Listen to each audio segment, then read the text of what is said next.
Welcome back to DIY No Need to Cry with Ivelisse. Let's get started.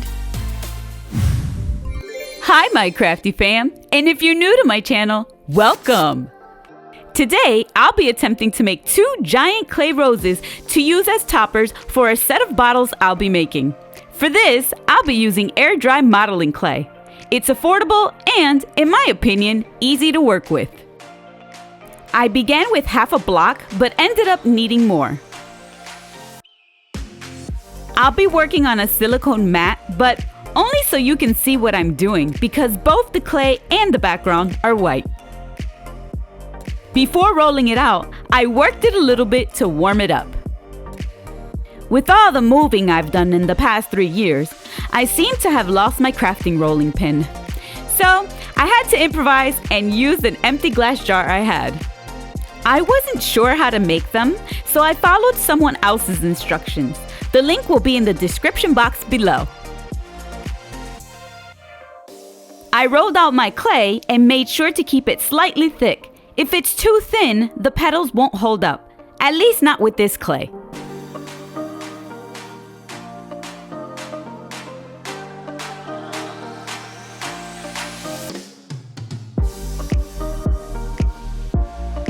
I used the funnel to cut out the petals because that's all I had, but cutters are ideal for this. The size of the circle will determine how large the rose will be. You will need 9 petals.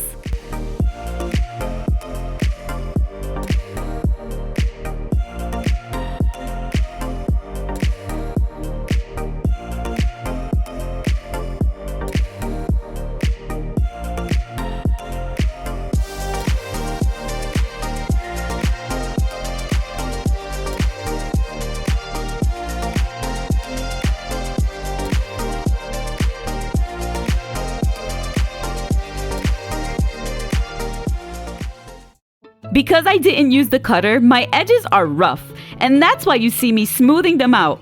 I'm also flattening them using my palm.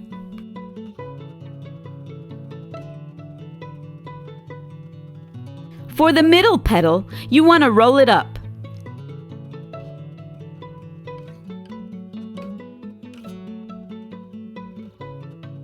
The instructions didn't mention pushing the edges out as you see me doing, but from my experience when making the small ones, I find it adds to the look.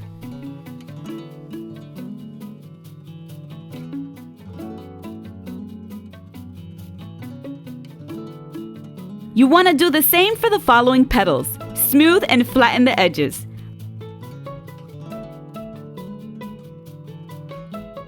But instead of rolling them, you want to wrap them around the first one.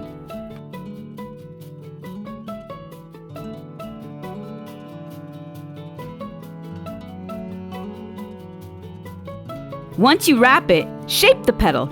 I tried to follow the instructions and gave them a slight point. It really makes a difference in how the style of the rose turns out. I'll insert a picture of the different techniques so you can see.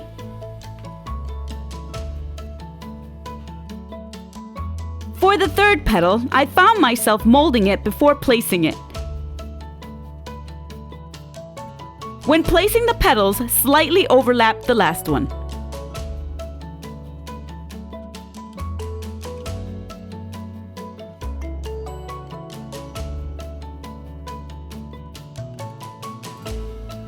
By the fourth petal, I realized how easy it would be to smooth the edges by using water. Again, I only had this problem because I didn't use a cutter. From here on, I keep the same technique until it's finished. I'm going to speed it up so you can see the end result, but I'll be posting an unedited version of this video so that you can see all the details.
Once I had all the petals on, I carefully molded the stem. I'm going to turn these into bottle toppers using the original screw caps from the bottles. So mine is required to have a round, flat surface. Cut off the excess and set it up to dry.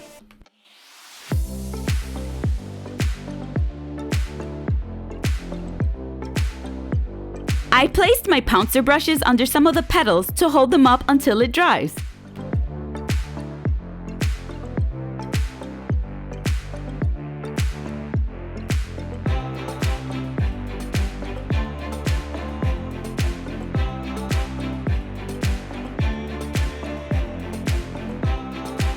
I also gave it final touches.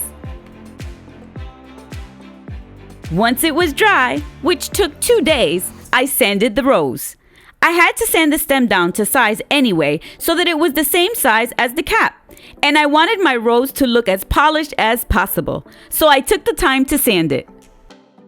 I used a pack of random sized sandpaper and sanded the entire rose. For the stem, I made sure to sand it to the same size as the cap.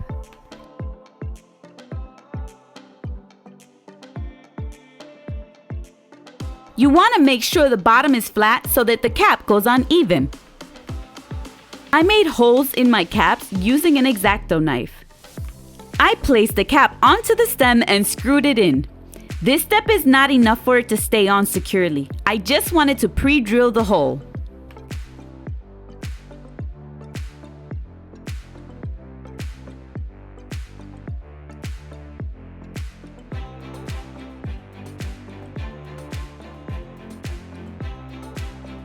Unscrew it. Spread some instant Gorilla Glue gel on the stem and then screw it back on. Let that completely dry.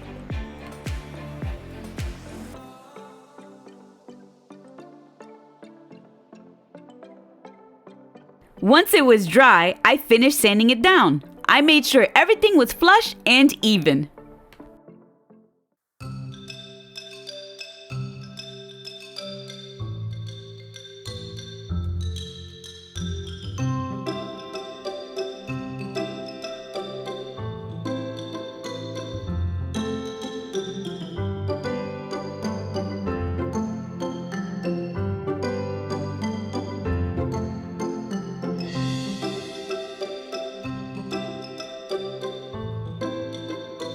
Lastly, I traced, cut, and glued a piece of black crafting foam into the cap to cover the screw. I love how these turned out. These roses are not perfect, but they are beautiful nonetheless.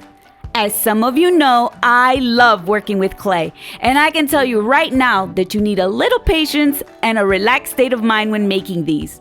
It's not a project you want to rush through. However, it is achievable if you take your time. And remember, I didn't use a cutter, which caused me to take an extra step. Practice makes perfect. I made 2, and you can see that one looks better than the other. The more you try, the better you will get. I can't wait to show you what I'll be doing with these. I hope this inspired you to try making some of your own, just as long as you remember to have fun, be creative, and make a mess.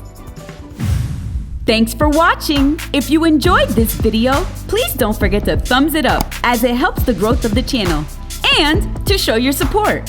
If you're new to my channel, I hope you consider subscribing to get updates on future videos. And remember, do it yourself. There's no need to cry.